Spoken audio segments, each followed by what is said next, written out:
honeys, it's Yals and welcome back to my channel. Today I am giving you 5 tips before you quit your 9 to 5. I hope you guys do enjoy this video. Give it a massive thumbs up if you do. Comment down below and let me know if you are thinking of quitting your 9 to 5, if you love your 9 to 5, or if you're not even in 9 to 5 and you don't think you'll ever enter that market. And then of course, don't forget to subscribe if you haven't already. I love you guys so much. Let's get straight into this video. Hey there. It's y'all's channel. Now, as most of you know, I quit my 9 to 5 to pursue YouTube full time. And there are certain things that I put in place to make sure that I don't go back or I don't miss that secure salary. And I wanted to share these tips with you because I do get a few DMs saying, I want to quit my 9 to 5. How do I do that? Or I've just quit my 9 to 5. I don't know if it's the biggest mistake I've ever made. So to prepare you, I thought of jotting these 5 things that I did personally that I think may help you get out of your 9 to 5. The first tip is educating yourself. I said this in my YouTube tips as well. Never stop learning. Educating yourself is super important if you're going to be jumping into a new field or your own business, okay? Educating yourself doesn't only mean learning about the industry you're going to enter, but also learning about business skills. Get educated. I attend Club She Is workshops. I'll actually leave the website link below. You guys need to join. If you're a woman and you're starting your own business or you've got a blog or vlog, I would really highly advise that you sign up and join those workshops. Kopana runs them and they are absolutely informative. They leave you accountable and you get to put measures down on paper that you'll be able to follow hopefully and stick to, and you will see results. I've actually been consulting informally with Kopano for 2 years now, and the reason for my growth on Instagram especially and here on YouTube is actually because of the tips that she's given me and the mini informal workshops that myself and her have had. So I would literally not have grown this much without having her knowledge and her backing, you know, behind me, and understanding the algorithm and understanding all of those things, particularly about YouTube. But she's also a business consultant, online business to be particular. So if you are somebody who is a digital boss babe and you want to start or continue with your side hustle and make that your main hustle, I would highly advise that you sign up to the Club She Is. Those workshops are absolutely amazing. You find so much value. Plus she has webinars on her website. She has material on her website where you can learn about business skills, about goals, setting goals, being accountable to those goals, how to measure those goals, you know, daily, weekly, monthly. And she's somebody who can actually hold your hands and walk with you towards achieving your goals. But educating yourself can also include researching on the net. Google is your best friend, blogs are your best friend, YouTube channels, you know, there's so much information out there. Education is key before you jump. Okay, I stress, education is key. My next tip is have your side hustle already going. So I don't think we can have this conversation about you quitting your 9 to 5 unless you already have your existing business, right? Or your existing channel if you're going to be quitting for YouTube, or your existing blog if you're going to be quitting for your blog. So I highly suggest only quitting once your side hustle starts making good money. So something that you can already see is making money for you, not necessarily half your salary, but possibly something good enough for you to leave, like a minimum that can cover your bond, that can cover your car expense, you know, or your insurance and that kind of thing. Something that can literally give you the minimum, the bare minimum of your salary, and something that you know you can sort of live off of for a while you're still building it. I always believe in build the plane as you fly it, and I think this is part of it. If you actually do leave your 9 to 5, leave it to something that's already established and then build it as you go along. But make sure it's already established. People know about it already. People are aware of your business. You know, you've spoken about it to people and it's out there already. Don't just quit and then start something, because the chances of failing are very high and the chances of you going back to your 9 to 5 are also very high. You don't want to be that person, okay? You want to quit your 9 to 5 and be done with it.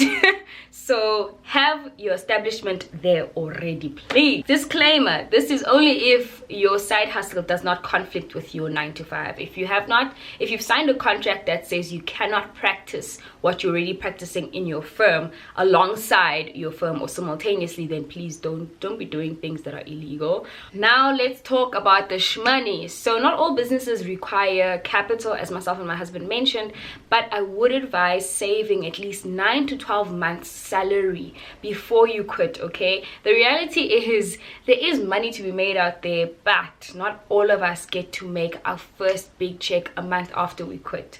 I really believe in having backup in terms of finances, having something prepared for you when you do leave your 9 to 5. Please do not be naive about this. It's not as easy out there. We make it look like making money is easy, but it's only because for me personally, I'd already established myself as a YouTuber. I'd already had created income, you know, there was already momentum, and I did also save though for at least a year. So please make sure that you have savings of some sort, and that for the next, hopefully for the next year, you can pay yourself, even if it's half the salary you were earning. It's not easy to save, but I am of the culture of saving, and I do believe that if you are a business person and you are serious about starting a business, you have to have a saver's mentality, not a spender's mentality. It's really crucial for you to always have something in the bank, because you don't want to run into going back to your pension fund and cashing all of that out so that you are sustained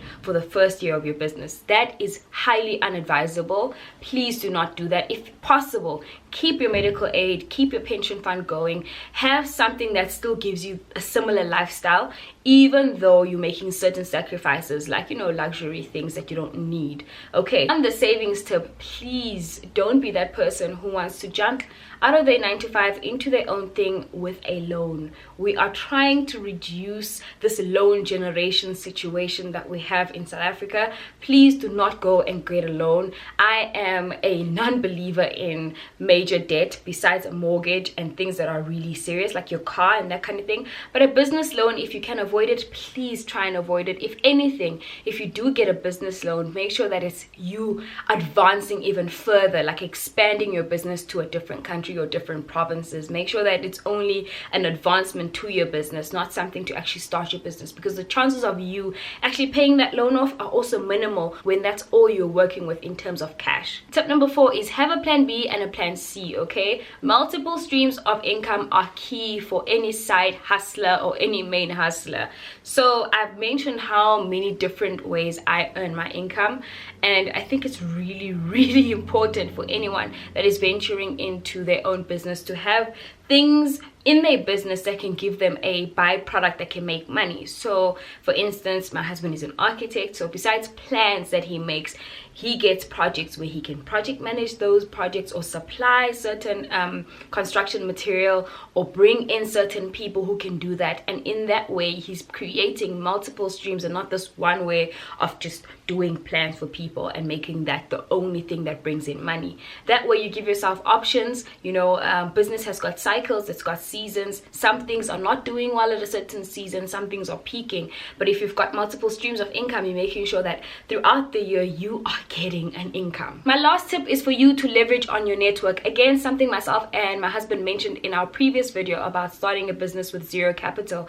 You need to work with what you already have, your circle around you and your network of people. If you're already in corporate, you already have a lot of people around you who may or may not know about your current side hustle. Okay, in the case where you do know people who may either invest in your business or actually help you succeed in your business, reach out to those people. Let them know this is something that you want to do, only if they're not going to try and jeopardize it, of course.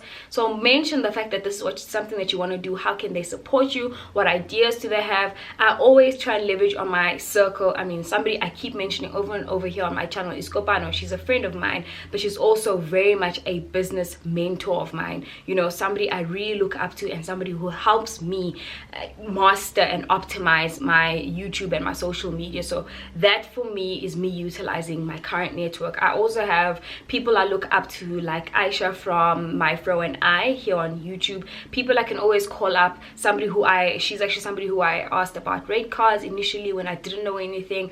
We also had the similar campaign that I did a year after her, and I called her up and found out how X and Y works and how this industry works. You know, leverage on your circle in a way that will help you advance in your business. And even if people can't help you financially, knowledge is key. Knowledge is power. So you can always just find out things that can can help you. Those things can form part of a strong foundation for your business. Utilize those networks, and then when you do start your business, let everyone know. Let your network know. Even if it's people you know may not necessarily actually really support you, let them know. They might talk about you in a conversation somewhere, somehow, with somebody who may actually be interested in your business. So always do not take for granted the people you know.